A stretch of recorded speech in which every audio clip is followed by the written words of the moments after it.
Baik, Bismillahirrahmanirrahim. Assalamualaikum warahmatullahi wabarakatuh. Waalaikumsalam warahmatullahi wabarakatuh. Alhamdulillahirabbil alamin, wassalatu wassalamu ala nabiyyina Muhammadin wa ala alihi wa ashabihi ajma'in, amma ba'du. Kabarnya gimana, Ustaz? Baik, alhamdulillah. Alhamdulillah baik. Teman-teman gimana kabarnya? Alhamdulillah. Walaupun Baik. cuaca akhir-akhir ini agak unik. Yang dijemur baju yang kering Ya, dompet. dompet. Insyaallah. Ya, baik. Insyaallah pada malam hari ini kita kembali pada bincang-bincang faraid. Nah, Ya. Kali ini kita akan membahas tentang kaidah tentang perpindahan harta dalam agama Islam dan pengetahuan dasar tentang faraid. Kemarin sudah kita bahas di pertemuan yang lalu tentang sedikit pembukaan apa itu ilmu faraid.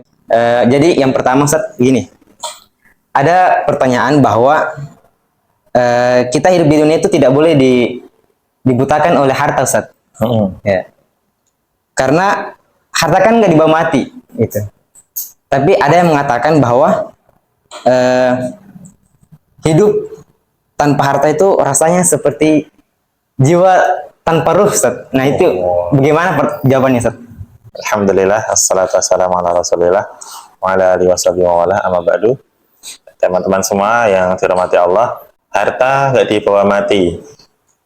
Bener. Nah, Kecuali orang Cina yang kaya. Biasanya kuburannya besar, hartanya ikut dikuburkan. Imbun.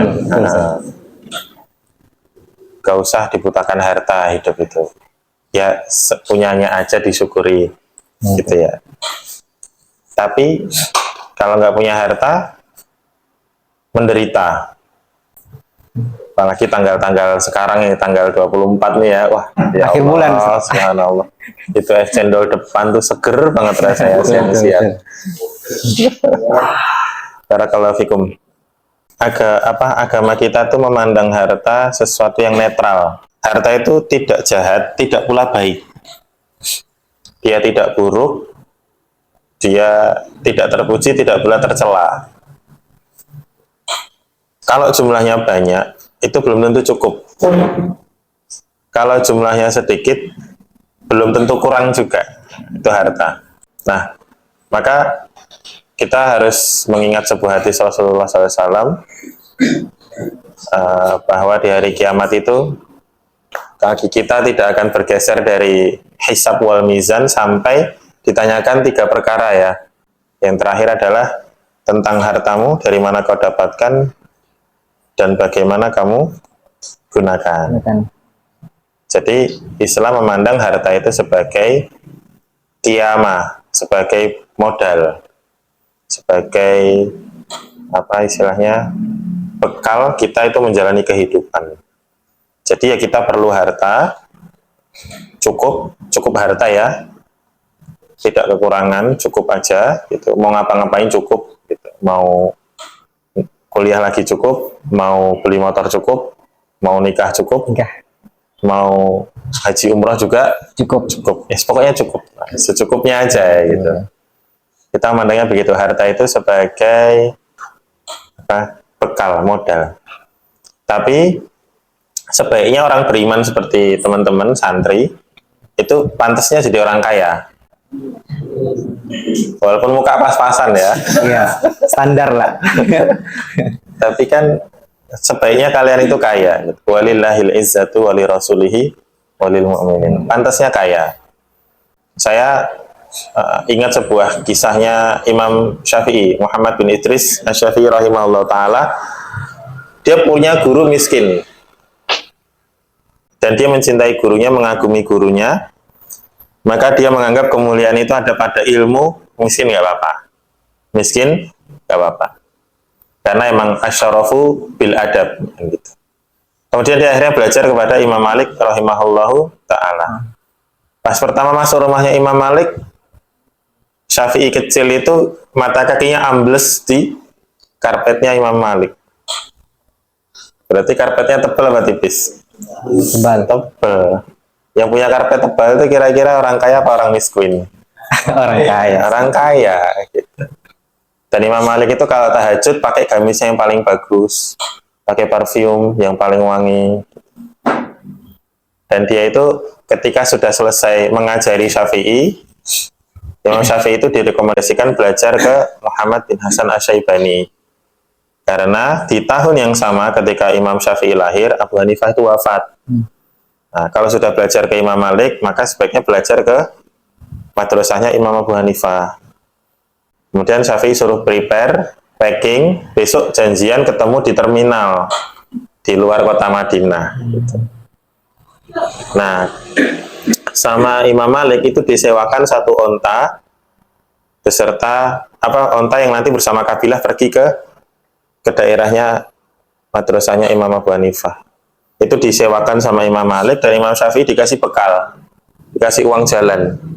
Kalau dihitung-hitung kira-kira 40 juta rupiah. Masya Allah. Gitu. Itu Imam Syafi'i langsung berubah mindsetnya. Wah, guruku ini kaya sekali ternyata. Aku dikasih bekal. Sedangkan guruku yang pertama miskin. Jadi Syafi'i pernah berguru dengan orang miskin, pernah berguru kepada orang kaya. Ketika sampai di rumahnya Muhammad bin Hasan Asy-Syaibani rahimahullahu ta'ala, dia masuk ke rumahnya, dipersilahkan masuk. Ternyata Syekh Muhammad itu tidak sedang muzakarah kitab, tidak sedang sholat, tidak sedang tilawatul Quran. Beliau sedang memotong-motong emas. Memotong saja. Emas, iya. Berarti kan emasnya besar ya? Iya, betul. Ya, emas kecil juga bisa sih dipotong-potong gitu. Nah, itu berarti nambah lagi bahwa Imam Syafi'i itu punya guru yang super kaya. Miskin, kaya, dan super Kaya. Ini kalian sekarang punya guru miskin. Nah, nanti mungkin besok Rabu punya guru yang sudah kaya. Di Rabu depan super kaya. Mudah-mudahan gitu. Amin. Ya, halu dulu lah. Jadi sebaiknya harta itu dimiliki orang soleh. Gitu. Jadi dia netral, tapi kalau harta itu dimiliki orang soleh, seperti antum, seperti teman-teman, barokah. Demikian.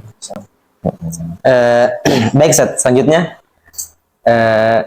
kalau kita ingin melihat dari sisi definisi ilmu harta, tentang harta itu sendiri, harta itu kan dalam istilah bahasa Arab kan disebutnya sebagai mal, yang berasal dari kata mal yamilu, yang artinya condong atau cenderung. Nah, pertanyaannya adalah, apakah kita yang condong ke harta atau harta itu yang condong kepada kita, Ustaz? Itu bagaimana, Ustaz? Harta itu condong ke kita atau kita condong ke harta? Kayaknya kemungkinannya yang kedua deh. Kalau harta condong ke kita itu ngelihat keadaan sekarang masih jauh gitu. Iya. Masih susah gitu. Bisa dua-duanya. Bisa kita yang condong kepada harta dan itu tabiat asli manusia, wa tuhibbunal mala hubban jamma, atau sebaliknya harta condong kepada kita. Bagi orang-orang yang berilmu, bagi orang-orang yang punya skill, itu dia kadang-kadang nggak usah capek-capek cari uang. Kadang-kadang uang yang nyariin dia gitu loh. Nah, ini nanti mungkin perlu pelajaran tersendiri ya. Bagaimana uang itu bekerja untuk kita, bukan kita bekerja untuk uang.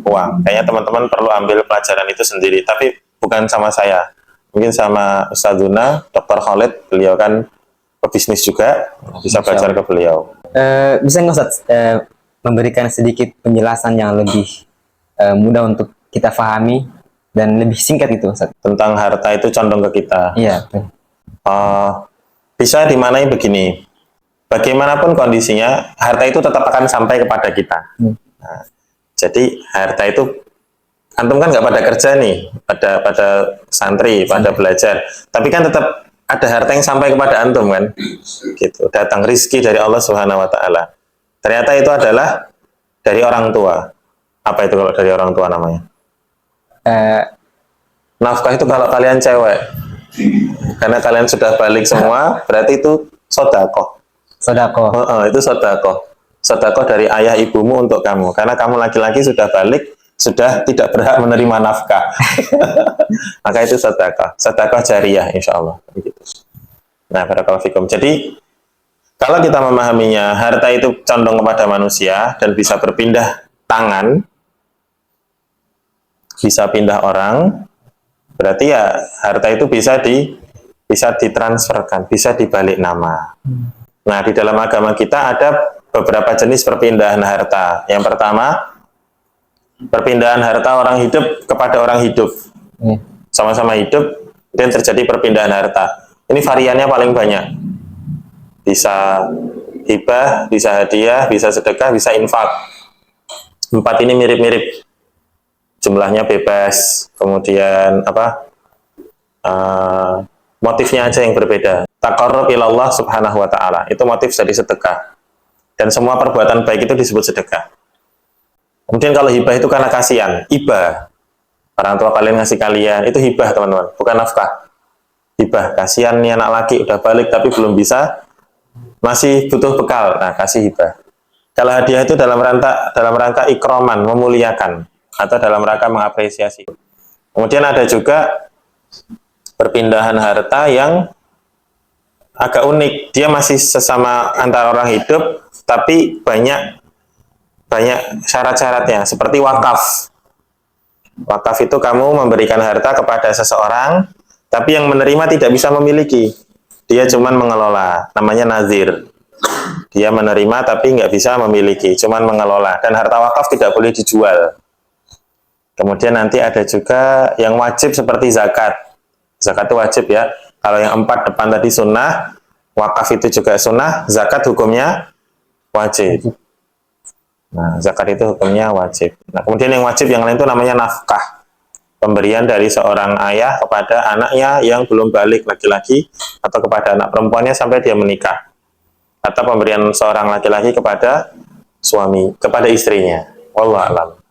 Itu yang sesama orang hidup. Kalau yang sesama orang mati ada nggak? Sesama orang mati? Nggak ada. Nggak bisa. Emang Nggak bisa bisa. orang mati ngasih hadiah ke orang mati? Buat apa? Tapi kalau orang hidup mau mati ya kepada orang hidup, itu namanya wasiat. Kamu masih hidup, tapi kamu sekarat. Atau kamu sakit, kemungkinan besar mati. Nah, maka kemudian kamu menulis wasiat kepada selain ahli waris, atau anak angkat, atau anak hasil zina, atau keluargamu yang nggak dapat warisan. Maksimal jumlahnya 1/3. Kamu bilang sekarang, ditulis, selesai, terus kamu mati. Nah, mereka ambilnya nanti setelah kamu meninggal dunia. Itu namanya wasiat. Perpindahan harta dari orang masih hidup tapi mau mati kepada orang yang masih hidup. Nah, wasiat ini kan dia di tengah-tengah, irisan. Karena nanti ada yang ketiga, yang warisan. Warisan itu perpindahan harta dari orang mati ke orang hidup. Cuman satu itu, teman-teman. Perpindahan harta dari orang mati ke orang hidup. Itu namanya warisan. Jadi tidak ada warisan antara orang hidup dengan orang hidup, nggak ada. Kakak kelas saya lulus, dia meninggalkan warisan baju. itu salah istilahnya. Nggak ada yang nanya ya, kenapa ada banyak jenis perpindahan harta? Gitu. Kan tadi ada hibah, ada macam-macam. Kan ribet. Padahal kasih-kasih aja. Tapi kenapa ada hibah, hadiah, zakat, ada wakaf, ada macam-macam. Kenapa coba? Supaya agama kita tuh ingin kita tuh dermawan. Kita tuh jadi orang yang dermawan tapi sesuai kondisi kita. Sesuai dengan keadaan kita. Fa'amaman a'ta wattaqa wasaddaqa bil husna fasanuyasiruhu lil yusra. Biar urusan kita tuh gampang, kita jadi dermawan. Dermawan itu kalau ngasih nggak mengikuti dengan azza. Nah, cuman dermawan itu aturannya adalah wa idza anfaqu lam yusrifu wa lam yaqturu wa kana baina dzalika qawama. Maka dibikin opsi. Kamu kalau ngasih tapi nggak pengen pakai perasaan, berarti namanya sedekah. Aku pokoknya nyari ridho Allah Subhanahu wa taala, saya kasih aja, saya nggak mengharap apa-apa. Berarti sedekah. Tapi kalau kamu ngasih biar diingat sama yang dikasih, berarti namanya hadiah. Hadiah kan tahadu tahabu. Salinglah memberi hadiah, kamu akan mencintai. Atau misalnya ada pengamen, kamu lagi makan, ada pengamen datang, kasih apa enggak? Kalau ngasih itu masuknya apa? Kita membayar itu hibah kalau saya kasihan aja sama dia. Bukan karena dia nyanyi. Bukan karena dia nyanyi, saya kasih gitu. Karena ada yang mengharamkan memberi ke pengamen. Karena kita seperti membayar nyanyiannya. Padahal saya ngasih karena kasihan, hibah. Jadi macam-macam itu biar kita dermawan tapi sesuai dengan keadaan kita. Nafkah. Nafkah itu wajib. Kepada istri itu wajib. Jadi kamu sedang cinta atau sedang benci kepada istrimu, kamu tetap harus ngasih nafkah. Jadi ngasih nafkah itu bukan karena cinta, tapi karena status suami dan istri. Itu sesuai keadaan kita. Nanti kalau memberi nafkah karena dasar cinta, repot. Kalau kamu udah nggak cinta, nggak kamu nafkahin kan? Nah. Oke, Ustaz. Kemudian di pertemuan yang lalu kan kita sudah membahas tentang bahwa ilmu waris itu adalah ilmu untuk mengetahui siapa yang memberikan warisan sama yang tidak memberikan warisan, serta bagian tiap ahli waris. Nah, kayaknya bisa waktunya untuk dijelasin seperti apa. Gini, kalian bayangkan di ruangan seperti ini sekarang, kita keluarga semua nih. Nah, ada satu yang mau meninggal di sini misalnya. Ini misalnya ada yang mau meninggal. Dia meninggal dunia. Maka, orang-orang yang di sekitarnya, keluarganya itu semuanya berpotensi mendapatkan warisan. Tapi, ada rukun dan syarat. Rukun itu harus ada, kemudian syarat itu adalah keterangan tentang si rukun ini. Rukun yang pertama, harus ada pewaris. Harus ada orang yang punya harta. Nah, kebetulan beliau tergeletak nih, misalnya. Dia punya harta. Si punya harta ini syaratnya harus mati dulu. Bukan harus mati, tapi dia sudah meninggal dunia. Ada orang sekarat, dia punya harta, harus dipastikan dulu sudah betul-betul meninggal. Baik secara hukum maupun secara fakta. Apa bedanya, Ustadz? Bedanya gini. Kalau secara fakta, ya dicek sama dokter, sudah tidak bernyawa. Nah, itu berarti sudah meninggal. Tapi kalau misalnya secara hukum, itu misalnya orangnya udah hilang. Dia pergi lama, nggak balik-balik. Selama mungkin 70 tahun. Sama pengadilan dihukum, diputuskan, ini orang sudah meninggal. Nah, itu yang pertama. Pewaris atau si punya harta statusnya sudah meninggal dunia. Yang kedua, kita ini sebagai ahli waris statusnya harus hidup. Orang mati tidak bisa menerima harta dari orang lain. Ya kan ya?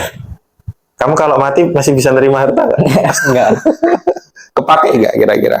Sayang banget gitu. Makanya tadi ahli waris, si penerima harta itu statusnya harus hidup. Nah, kemudian yang ketiga, harus diketahui hubungan antara kita dengan si mayit. Apakah ada hubungan pernikahan? Kalau dia laki-laki berarti salah satunya harus ada istrinya gitu, atau 2 atau 3 atau 4 gitu.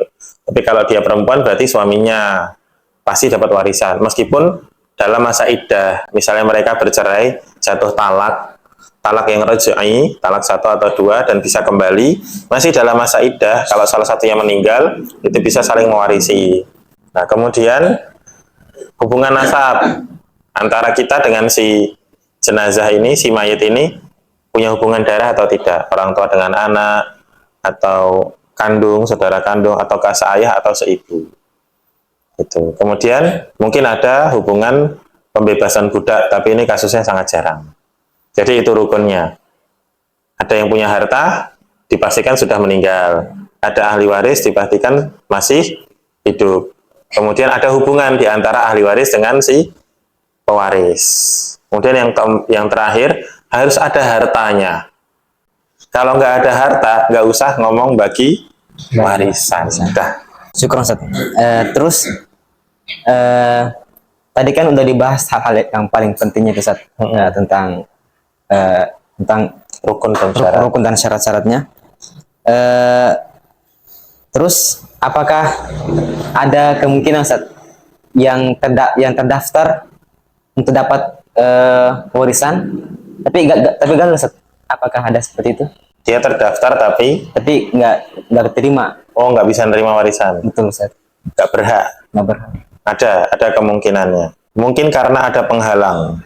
Misalnya nih, yang meninggal seorang ayah, terus ada anaknya yang terdaftar sebagai ahli waris tapi nggak bisa dapat warisan.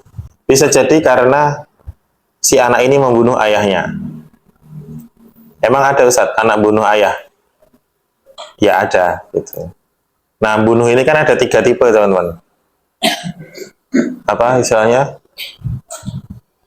Double kill, triple kill, savage. Bukan ya. Ada qatlu amdin, membunuh dengan sengaja. Kalau ini jelas menghalangi warisan. Dalam semua mazhab difahami begitu. Kemudian ada syibhu amdin. Syibhu amdin itu misalnya gini. Mereka rihlah gitu, bapak dan anak ini pergi ke sebuah tamasya, kemudian ayahnya sakit, kemudian anaknya berusaha mengobati, memberikan pertolongan pertama pada kecelakaan, mungkin dipompa dadanya atau gimana, malah meninggal.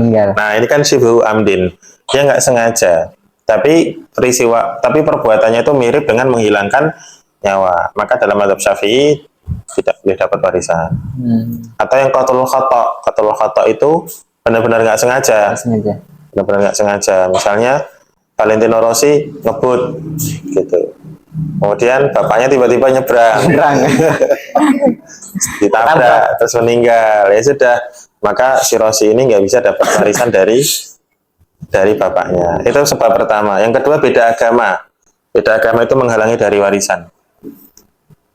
Yang meninggal muslim, maka hartanya tidak boleh diberikan kepada ahli warisnya yang kafir, meskipun istrinya, meskipun anaknya. Emang ada Ustaz, laki-laki muslim, istrinya Kristen? Banyak, men. Banyak. Biasanya kaya-kaya malahan. Atau anaknya yang kafir, gitu. Jadi bapak ibunya muslim, anaknya kafir, maka anaknya nggak boleh dapat warisan dari bapaknya. Atau sebaliknya, bapak ibunya Kristen atau Katolik, anaknya muslim, maka anaknya nggak bisa dapat warisan dari orang tuanya. Pahit nggak itu? Pahit banget. Pahit. Bapak ibunya kaya raya, anaknya tunggal, dia doang. Dia masuk Islam, nggak dapat warisan dari orang tuanya. Maka sebagai seorang anak, hendaknya dia segera belajar warisan, lalu membujuk orang tuanya, merayu. Pak, tolonglah, saya butuh modal. Nah, sehingga orang tuanya hibah. Berapa, nak? Ya nggak usah banyak-banyak, 90% aja lah dari harta bapak ibu. Atau berapa gitu. Atau sampaikan, Pak, saya itu nggak bisa dapat warisan dari bapak ibu, tapi bisa dapat dari jalur wasiat. Nah, itu dia bisa ambil. Itu kalau beda agama menghalangi dari warisan. Bahkan di dalam hukum Islam, hukum faraid itu sebetulnya beda agama yang sama-sama kafir itu nggak bisa saling mewarisi. Buddha sama Hindu nggak bisa saling mewarisi. Katolik dengan Protestan itu kan beda agama, itu nggak bisa saling mewarisi. Antum datanglah kampung sawah itu Katolik sama Protestan tuh gerejanya beda, dan kalau sudah terdaftar di satu gereja nggak bisa ibadah di gereja yang lain, nggak bisa. Enak jadi orang Islam, kamu NU, kamu bisa sholat di Masjid Muhammadiyah, gitu. Kamu Muhammadiyah bisa sholat di Masjid NU, Salafi, bebas lah, bisa sholat di mana aja, gitu. Tuhan kita tuh bisa kita sembah di mana aja, nggak ribet. Itu. Jadi satu, pembunuhan, dua, beda agama. Yang ketiga, status kemerdekaan. Bapaknya merdeka, anaknya budak. Kalau bapaknya meninggal, anaknya nggak bisa dapat. Atau sebaliknya, bapaknya budak, anaknya merdeka. Nah, satu pertanyaan lagi, Ustaz, buat untuk kita orang-orang Indonesia. Ya, udah mau habis ya? Ya, Bapak, alhamdulillah. Di antara penyimpangan dalam pembagian warisan di Indonesia ini adalah bagi warisan sama rata, sama ahli warisnya. Padahal kan ada laki-laki, ada cewek, ada muda, ada tua. Ya. Nah, itu sebetulnya yang dalam menurut syariat itu pembagiannya bagian-bagian gimana, Ustaz? Tamam. Ya, masyarakat kita tuh penyimpangannya banyak. Yang paling umum tuh bagi rata. Padahal ada laki-laki, ada perempuan, ada tua, ada muda, ya. Harusnya tuh gimana bagi warisan tuh?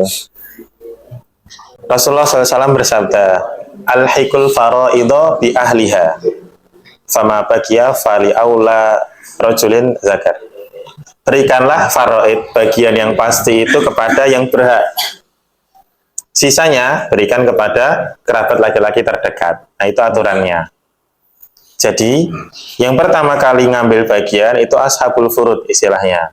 Yang mendapatkan fardun, bagian pasti. Bagian pasti itu berapa? 2 tipe, teman-teman. Ada yang pecahan 2, ada yang pecahan 3. Yang pecahan 2 itu setengah, seperempat, seperdelapan. Yang pecahan 3 itu 2/3, sepertiga, seperenam. Nah, itu fard. Rinciannya ada di surah An-Nisa ayat 11, 12, dan 176. Nanti akan kita bahas detail di pertemuan-pertemuan selanjutnya, insya Allah. Itu yang fard, ngambil dulu. Nah, kemudian nanti sisanya biasanya disebut dengan asobah. Asobah itu dimaknai tidak pasti. Laki-laki semua. Kalau itu asobah binafsi. Laki-laki dan perempuan, asobah bil ghair. Kombinasi, ada anak laki, ada anak perempuan. Nah, misalnya Naruto punya anak Boruto sama Himawari. Nah, ini dia asobah bil ghair, kombinasi laki-laki dan perempuan. Kemudian ada asobah ma'al ghair, itu kombinasi perempuan dengan perempuan, beda derajat. Anak perempuan dengan cucu perempuan, gitu. Kalau seseorang itu meninggal, hartanya yang halal, yang sudah dipisahkan dari harta istri dan harta orang lain, itu digunakan untuk pengurusan jenazah, lunasi utang, menunaikan wasiat, baru dibagi sebagai warisan. Nah, warisan yang utuh itu, yang pertama ngambil adalah ashabu furud, yang pecahannya pasti. Nah, kalau nanti ada sisa, baru diberikan kepada kerabat laki-laki yang paling dekat. Dah selesai. Masya Allah. Insya Allah begitu. Jadi gitu tadi sedikit bincang-bincang tentang faraid. Mungkin teman-teman ada yang ingin bertanya mungkin sebelum menutup. Tafadhol, benar. Tentang pembagian warisan. Jadi siapakah yang membagi warisan itu? Apakah orang tertua di keluarga tersebut ataukah mungkin ustadz yang ada di daerah tersebut? Dan bagaimana jika satu keluarga tidak ada yang paham faraid? Apakah kita dari orang luar berhak warisan mereka? Iya. Siapa yang harusnya membagi? Yang membagi warisan itu Allah Subhanahu wa Ta'ala. Kita yang paham ilmu waris itu tugasnya menjelaskan pembagiannya. Kalau di dalam satu keluarga nggak ada yang bagi, gimana? Nah, mereka ada keinginan atau tidak? Kalau mereka ada keinginan, ya nanti tinggal minta tolong ke orang yang paham. Saya tuh follow subscribe di YouTube itu petugas KUA, dia setiap hari itu bikin satu video tentang jawab warisan. Ya pakai HP biasa di tempat-tempat yang dia sedang saat itu gitu. Warisan anak tiri, nah dia jawab, gitu. Nggak pakai editing, tanya KUA gitu. Nah, kemudian tugas kita sebagai thalibul ilmi, sebagai dai itu menceritakan ke orang-orang, ngasih tahu, promosiin. Pak, Ibu, di dalam agama kita itu ada hal yang sangat dijaga dan dilindungi oleh syariat, namanya harta. Karena harta itu manfaat buat kita. Nah, harta ini, ada harta yang sangat nikmat, yang kita nggak usah kerja, tapi kita dapat. Namanya harta warisan. Nggak kerja, tapi pasti dapat. Nah, cuman harta warisan itu kalau nggak dibagi dengan aturan agama, potensi ributnya besar. Sangat besar. Mau saya ini nggak kursusin nggak gitu? Bisa lah belajar faraid, nanti saya ajari privat di rumah gitu. Jadi ceritain. Atau misalnya teman-teman sedang mengajar TPA kelas 4 atau 5. Nah, itu kalian sekalian ngajari matematika. Di sela-sela ngajarin baca Quran, ajarin penjumlahan, pengurangan, yang pecahan. Sekalian murojaah faraid. Dikenalkan, tapi ngomongnya agak kenceng biar orang tuanya atau tetangga dengar. Bagaimana kalau misalkan ada satu keluarga yang tidak setuju gitu kalau hartanya itu dibagi sesuai ilmu faraid? Ya, karena kayak tidak setara gitu ya. Karena mungkin dia bagian abang saya lebih banyak daripada saya. Oh iya, berarti dia perempuan ya? Ya. Maka kita yang mungkin pada di saat itu menjelaskan si kakak mendapatkan lebih sedikit daripada abang-abang. Tapi abang-abang berkewajiban menafkahi yang perempuan ini sampai dia menikah. Oh, Berkewajiban menampung dia kembali kalau dia diceraikan suaminya atau ditinggal mati suaminya. Gitu, itu harus dijelaskan. Maka kalau nanti teman-teman menangani kasus waris, jangan lupa buka netbooknya atau laptopnya atau buka infonya, catat. Mereka tanya apa langsung catat. Jadi history atau skenario-nya itu ditulis rapi gitu. Nanti sebelum diumumkan itu dikoreksi lagi, dikonsultasikan ke yang lebih paham. Nah, hal-hal yang kayak gitu, kenapa 2:1? Hikmahnya apa? Disampaikan. Itu sehingga ketika kita membacakan di musyawarah keluarga itu, potensi penolakannya ada, tapi bisa diredam. betul sekali. Gitu. Caranya gitu. Allah alam. Ya, Oh, tapi saya nggak mau, saya maunya bagi rata. Oke, bisa diatur. Ya, sudah terima semua. Abang silahkan hibah sekarang aja. ya, daripada nantinya di belakang. Tapi nanti abangnya bisa bilang, aku udah ngasih sekarang ya sama rata. Besok-besok kalau minta nggak tak kasih lagi. Iya. Nah, mungkin bisa ngomong begitu. Tapi ucapan seperti itu tidak mencabut kewajiban si abang ini untuk terus menjadi wali si adik perempuannya. Ada lagi? Ya, serasa mungkin cukup saja. Pada pertemuan kali ini kita telah membahas sedikit tentang bincang-bincang tentang ilmu faraid. Jadi serasa semoga apa yang dapat kami sampaikan, yang dapat disampaikan oleh Ustaz kita pada malam hari ini bermanfaat untuk kita semua. Mari kita tutup dengan bacaan hamdalah. Alhamdulillahirrahmanirrahim. Subhanakallahumma wa Subhanakallahumma bihamdika, asyhadu an la ilaha illa anta, Assalamualaikum warahmatullahi wabarakatuh. Waalaikumsalam warahmatullahi wabarakatuh.